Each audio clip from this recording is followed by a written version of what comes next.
आणि जे 10वी 12वी पर्यंत आले त्याच्यानंतर शाळा सोडली अशा आपल्या माहितीतले कितीतरी लोक आपल्याला माहिती असतात. म्हणजे शिक्षणाचं तेवढं महत्व नव्हतं. मग अशा वेळेस एखादा मुलगा 10वी पास होतो, 12वी पास होतो, मग तो काय करतो तर तो कुठेतरी ग्रॅज्युएशनला वगैरे ऍडमिशन घेतो. ग्रॅज्युएशनला गेल्यानंतर त्यांना काही गोष्टी लक्षात येतात की अरे बाबा आपण अभ्यास केला पाहिजे. खरं तर तोपर्यंत सामान्य कुटुंबात जन्मलेल्या पोराला काय माहिती होतं, कसं तरी 10वी 12वी करायचं, ग्रॅज्युएशन करायचं, नोकरीला लागायचं. मग तो हळूहळू जसं जसं अभ्यास करतो त्याला कळत जातं.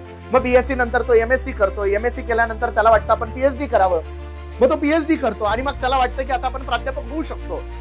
आणि हेच स्वप्न बघणं आता गुन्हा आहे. कसं बघा, अकॅडमिक रेकॉर्डसाठी the score and weightage for academic records of UG, PG, MPhil and PhD will be based on the type of degree awarding university. म्हणजे याचा जो स्कोर आहे आणि वेटेज आहे ते कशावर आहे, type of degree awarding university. आता बऱ्याचदा कितीतरी तुमच्या आमच्यापैकी असे मुलं असतील की ज्यांना पुणे मुंबई सारख्या ठिकाणी नंबर लागलाही असता, परंतु तिथं कसं जायचं हेच माहिती नव्हतं. कुणी नाते गोते नव्हते, काही नव्हतं.